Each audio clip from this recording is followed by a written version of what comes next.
뒤틀린 혈육. 70대 노모의 생존 스릴러. 서막 뒤틀린 새벽.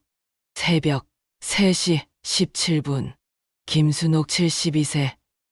할머니는 갑작스러운 기척에 잠에서 깼다. 50년을 살아온 이 집의 모든 소리를 알고 있던 그녀였다. 보일러가 돌아가는 소리, 냉장고 컴프레서가 작동하는 소리, 심지어 바람에 흔들리는 대문의 삐걱거림까지. 하지만 지금 들리는 것은 그 어떤 것과도 달랐다. 아래층에서 발걸음 소리가 들렸다. 조심스럽지만 어딘가 의도적인, 마치 들키지 않으려 애쓰는 듯한 발소리였다. 맨발이 아니었다. 신발을 신고 있었다. 집 안에서 신발을? 이상하네. 민수는 집에서 슬리퍼만 신는데. 그리고 낮게 억누른 웃음 소리까지 들렸다. 섬뜩할 정도로 조용한 웃음이었다. 할머니의 등골에 서늘한 기운이 흘렀다. 집 안에 도둑이 든 건가? 아니면, 하지만 그 불안은 곧 더 끔찍한 현실로 바뀌었다. 계단 아래에서 들려오는 속삭임. 너무나 익숙한 목소리들이었다. 오늘 밤 끝장을 내야지. 저 노인네 이제 필요 없어. 민수의 목소리였다. 하지만 평소의 다정한 톤과는 전혀 달랐다. 차갑고 계산적이었다. 맞아. 병원비만 계속 들어가고 보험금만 받으면 우리가 다 해결이야. 더는 눈치 볼 것도 없고. 며느리 영희의 목소리가 이어졌다. 할머니의 온몸이 얼어붙었다. 심장이 가슴을 터트릴 듯 뛰기 시작했다. 귀를 의심했다. 꿈이기를, 착각이기를 간절히 바랐다. 하지만 그 목소리들은 너무나 선명하고 생생했다. 어떻게 할 거야? 자연사처럼 보이게. 영희의 목소리에 흥분이 섞여 있었다. 약을 많이 먹이면 돼. 혈압약을 과다 복용한 것처럼.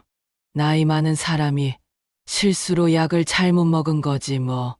할머니는 떨리는 손으로 입을 막았다. 비명이 터져 나올 것 같았다. 자신이 손수 기저귀를 갈아주며 키운 아들, 결혼식 때 눈물을 흘리며 축복해준 며느리가 자신의 죽음을 계획하고 있었다. 왜? 내가 뭘 잘못했지? 평생 저 아이들만 생각하고 살았는데 머릿속이 하얗게 변했다. 현실감이 사라졌다. 마치 악몽 속에 갇힌 것 같았다. 하지만 심장박동과 식은땀은 너무나 생생했다. 이것은 꿈이 아니었다. 고립. 믿을 수 없는 현실. 발소리가 계단을 올라왔다. 한 걸음 한 걸음이 할머니의 심장을 짓눌렀다.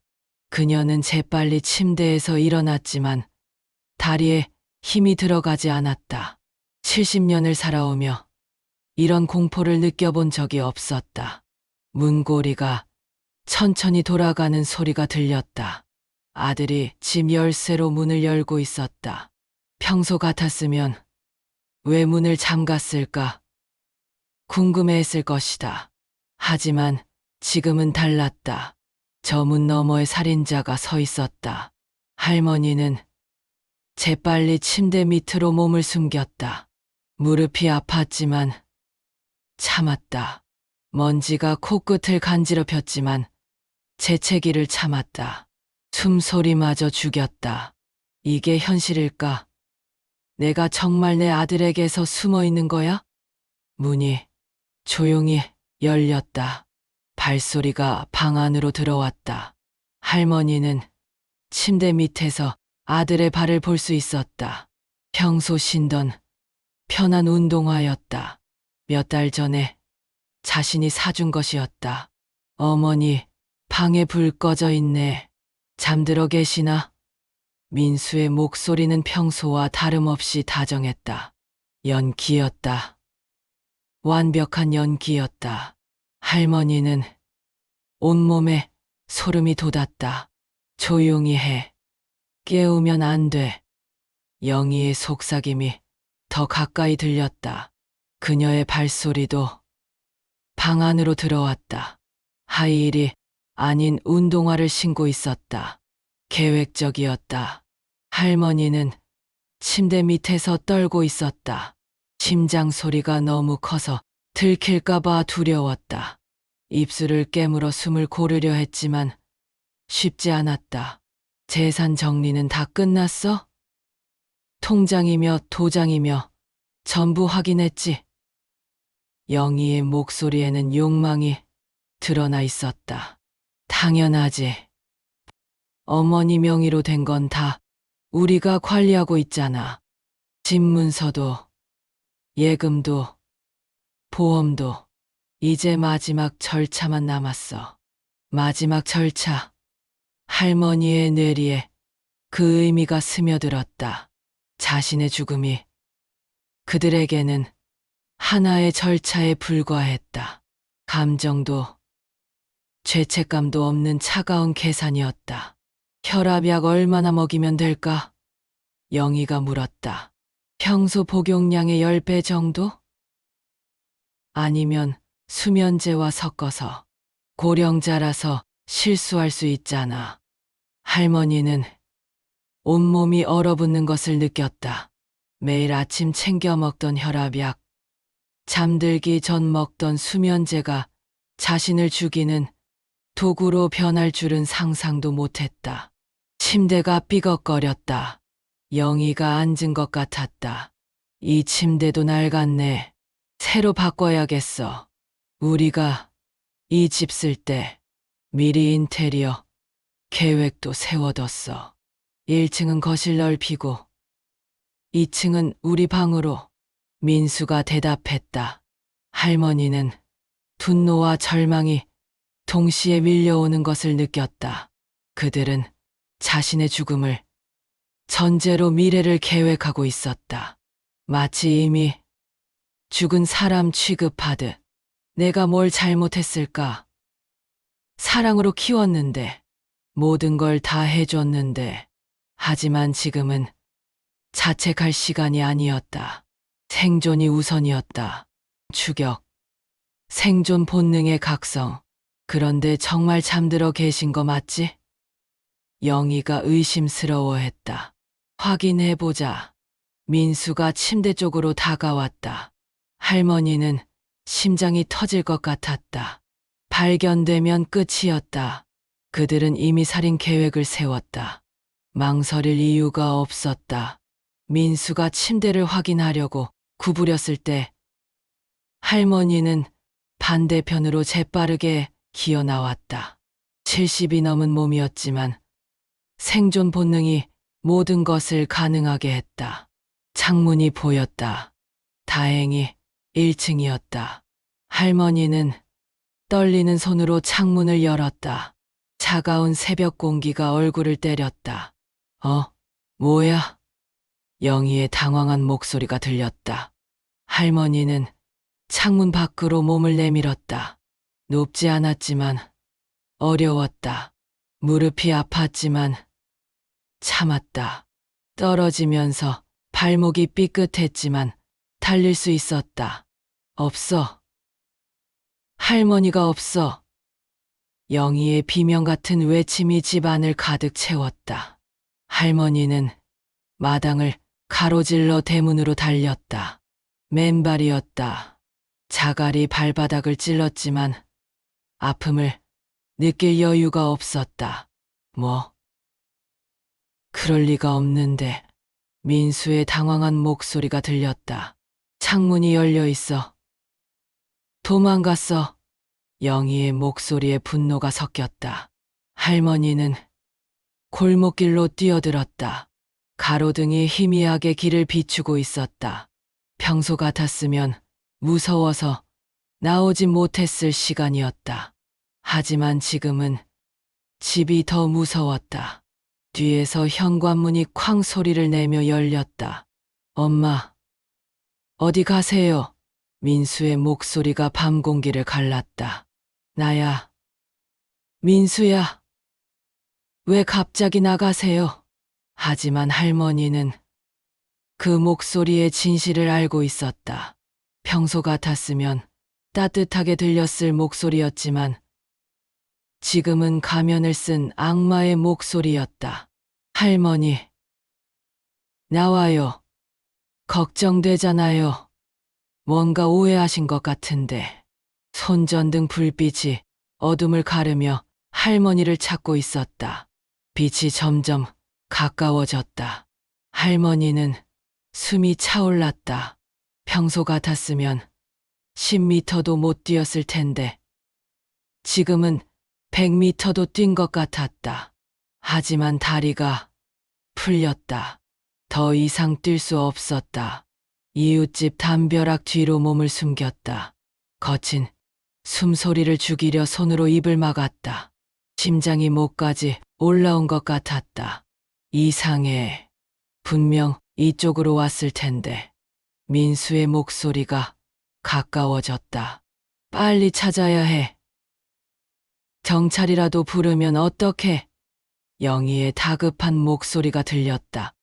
할머니는 자신이 처한 상황을 실감했다. 도움을 요청할 곳도 없었다. 휴대폰도 방에 두고 나왔다. 맨발에 잠옷 차림이었다. 누가 믿어주겠는가? 친아들이 자신을 죽이려 한다고? 하지만 살아야 해. 어떻게든 살아남아야 해. 비밀의 증거. 절망 속의 희망. 할머니는 잠옷 주머니에서 작은 물건을 꺼냈다. 오래된 카세트 녹음기였다. 평소 라디오, 드라마를 듣던 낡은 기계였다. 며칠 전부터 아들 내외의 행동이 수상해서 몰래 녹음해둔 것이었다. 떨리는 손으로 재생 버튼을 눌렀다. 작은 소리로 들려오는 며칠 전의 대화였다. 보험금이 얼만데? 영희의 목소리. 생명보험이 5천만 원, 상해보험이 3천만 원, 집값까지 합치면 2억은 넘을 거야. 민수의 목소리. 그럼 빨리 처리해야겠네.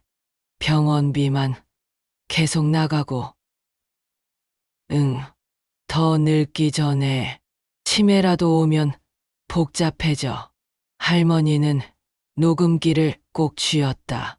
증거였다. 하지만 지금 당장은 자신을 구할 수 있을지 의문이었다. 할머니, 거기 계시죠? 나와요. 민수의 목소리가 더 가까워졌다. 이제 다정한 척하지도 않았다. 짜증이 섞여 있었다. 할머니는 담벼락을 따라 조용히 움직였다. 발에 상처가 났지만 참았다. 살기 위해서였다. 그때 영희의 목소리가 들렸다. 이미 본성을 드러냈다. 찾았어. 김순옥, 거기 숨어 있는 거 다 보여. 할머니는 놀라 뒤를 돌아보았다. 영희가 부엌칼을 들고 서 있었다. 달빛의 칼날이 번쩍였다. 그냥 조용히 집으로 돌아가세요. 아무도 해치지 않을게요. 영희의 목소리는 가짜 친절함으로 가득했다. 하지만 그 손에 든 칼이 진실을 말해주고 있었다. 저것 봐.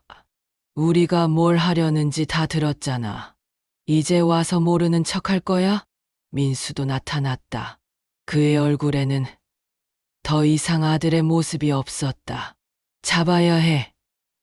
전현이 경찰에 신고하면 우리 끝장이야. 영희가 소리쳤다. 이제 가면을 완전히 벗었다. 할머니는 온몸이 떨렸다. 하지만 포기할 수 없었다. 70년을 살아온 인생이 이렇게 끝날 수는 없었다. 너희들 정말 내 아들과 며느리가 맞니?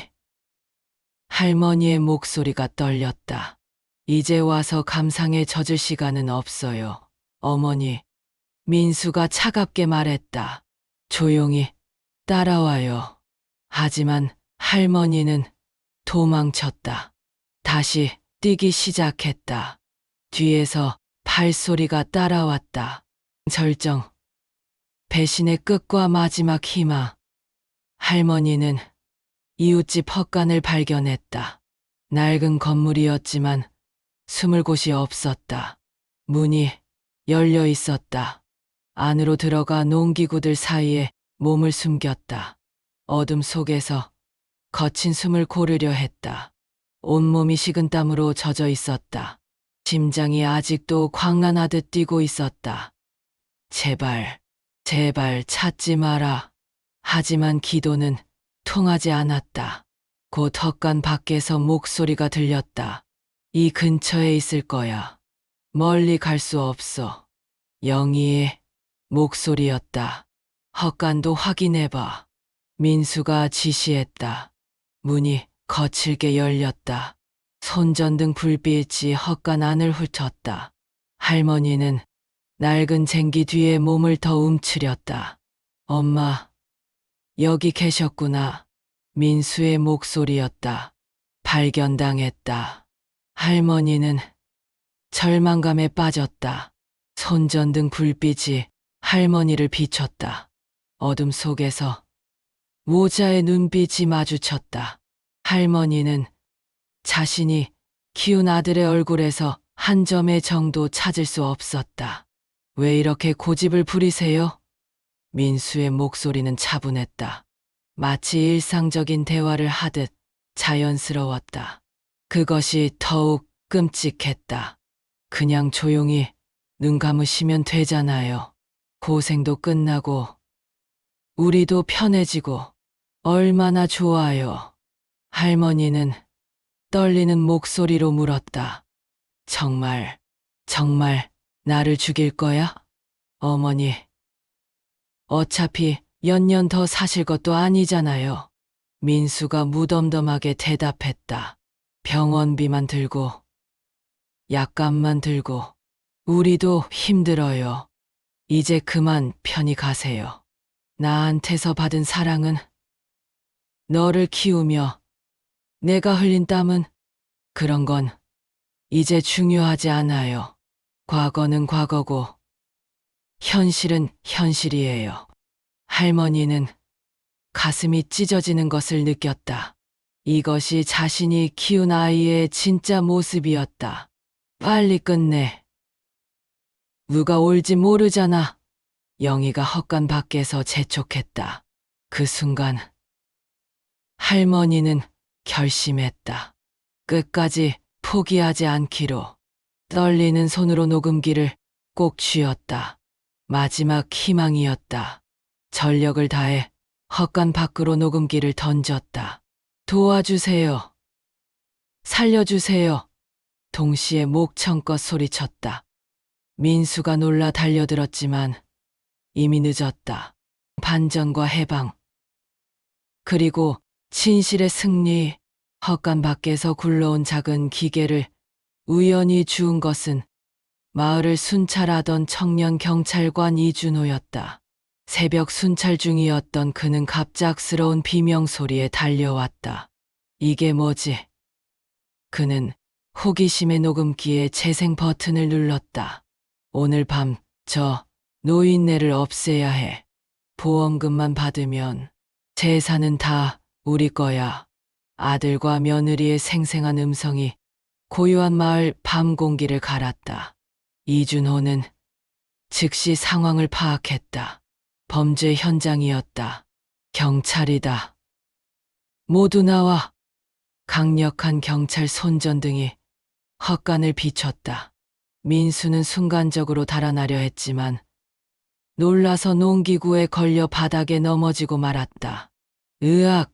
민수가 무릎을 다치며 신음했다. 어머니를 인질로 삼으려고 하지 마. 손들어. 이준호가 권총을 겨누며 경고했다. 영희는 칼을 들고 저항하려 했지만 이준호의 단호한 경고에 결국 무기를 버렸다. 체포한다. 살인미수 혐의로. 수갑이 채워지는 소리가 새벽 공기를 울렸다. 할머니는 헛간 안에서 나와 경찰관의 품에 안겨 오열했다. 공포와 해방감, 배신감과 안도감이 동시에 밀려왔다. 괜찮으세요? 다치신 곳은 없으세요?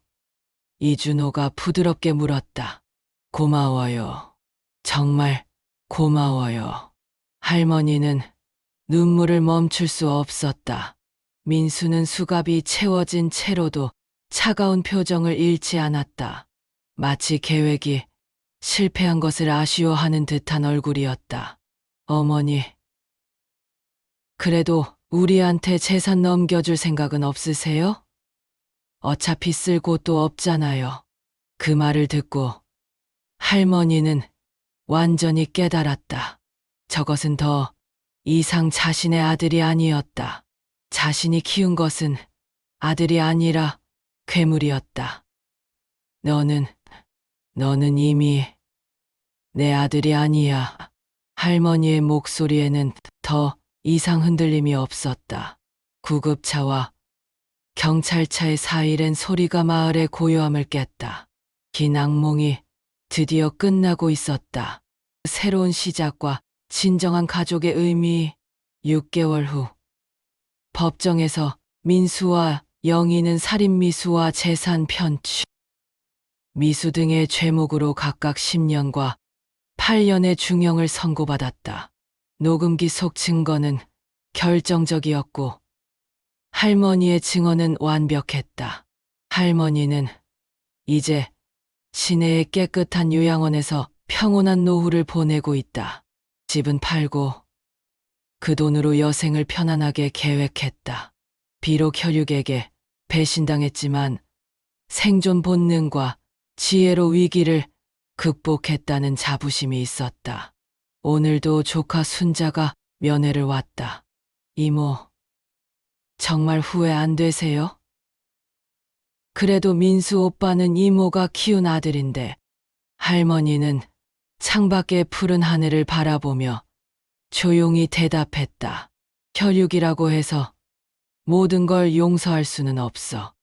가족은 피로만 이어지는 게 아니야. 진짜 가족은 사랑과 신뢰로 만들어지는 거지. 하지만 그래도 순자야. 할머니가 조카의 손을 잡았다. 때로는 살아남는 것이 더 중요해. 내가 죽었다면 그 아이들의 죄는 영원히 묻혔을 거야. 다른 노인분들도 똑같은 위험에 처할 수 있고. 순자는 고개를 끄덕였다. 이모가 용감해서 다행이에요. 용감한 게 아니라 살고 싶었던 거야. 70년을 살아왔는데 그렇게 허무하게 죽을 수는 없잖아. 할머니의 눈빛에는 여전히 강인한 생존 의지가 빛나고 있었다. 나이는 들었지만 포기하지 않는 정신력은 오히려 더 단단해졌다. 창밖에서 아이들이 웃으며 뛰어노는 소리가 들렸다. 진짜 가족의 사랑을 받으며 자랄 아이들의 모습이었다. 할머니는 미소를 지었다. 자신의 선택이 옳았다는 확신이 들었다. 가족이라는 이름 뒤에 숨은 악마를 마주했을 때 인간은 과연 무엇을 선택해야 하는가? 때로는 살아남는 것이 용서보다 더 중요하다. 오늘의 이야기는 어떠셨나요? 인생이 참 더섭게 느껴졌습니다. 삶은 모두 소중한 것인데요. 이야기를 끝까지 들어주셔서 감사합니다. 이야기가 흥미로우셨다면 구독, 좋아요 부탁드립니다.